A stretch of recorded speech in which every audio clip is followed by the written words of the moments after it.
My daughter leaned in during dessert. Her hand was cold against mine. "Mom," she whispered, "we need to leave. Now."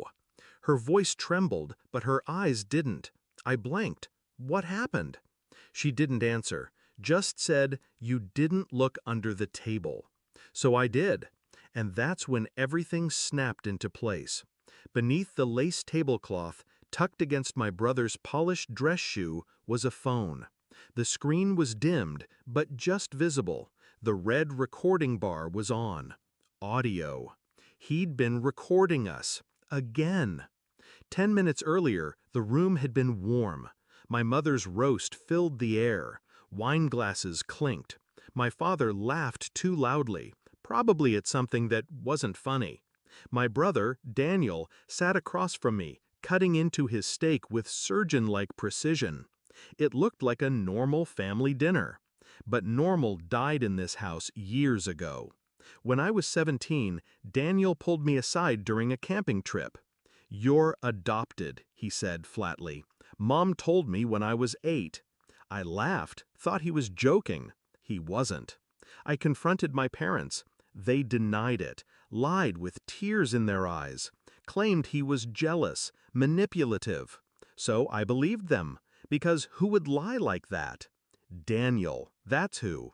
He always wanted power, control, the kind of control that twists the truth just enough to make people doubt their own memories, especially mine. I found out the real truth at 26 after giving birth to my daughter. A DNA test to check for medical markers. A name came up, not my mother's, not my father's.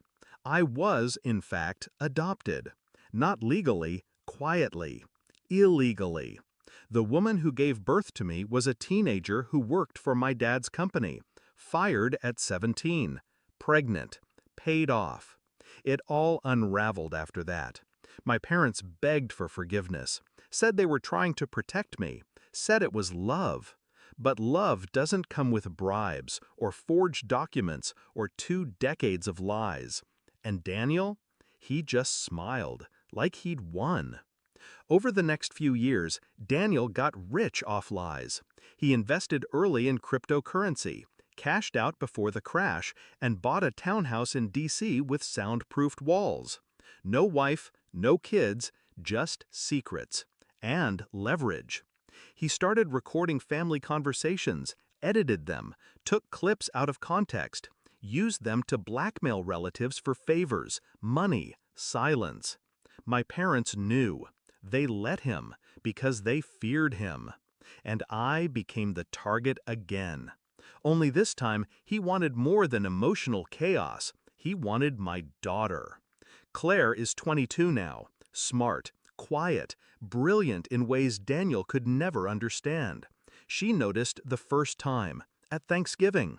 Her voice on a podcast spliced into a political rant she never recorded. Daniel's voice wasn't in it, but his watermark was. That's when she started watching him. She was the one who planted the decoy text thread, accidentally left her phone unlocked near him, a fake conversation between her and me, hinting that we'd uncovered something damaging, something federal. He bit hard. I watched him sweat for a week. We came to dinner tonight to confirm it, to bait him. He hid the phone under the table, same model as mine. He thought I wouldn't notice the switch, but Claire did. She always does. When she whispered, I looked under the table, saw the red recording bar. I nodded. Then I stood up. "Claire and I have to go," I said calmly. My mother froze. "But dessert!" Daniel stood too fast. No, sit. I was about to bring out the... "Don't," I said. And then, to Claire, "Call Agent Dorsey." My parents' faces fell. Daniel's smirk cracked. He didn't know we'd recorded him. He didn't know the SD card in Claire's pendant held 3 months of audio. Him coercing my father, threatening my mother, laughing about what he did to Rachel, our cousin, back in 2009. That last one was the nail in the coffin. She finally came forward, swore an affidavit, said she'd testify. Daniel was arrested the next morning. Wiretapping, extortion, sexual coercion, digital manipulation. The list was long. My parents called us 30 times that day. My mother left voicemails sobbing. My father begged for mercy. They weren't crying for justice. They were crying because the Dolden sun was gone and their web of lies had collapsed. Claire and I moved to Boston 2 months later. Smaller place, colder winters, warmer silence. She plays piano again. I sleep through the night. I don't miss the family dinners. Some people say justice is about courts and sentences, but for me, it was this. Walking out of that house with my daughter beside me, her eyes clear, my spine straight, and finally, no one watching from under the table.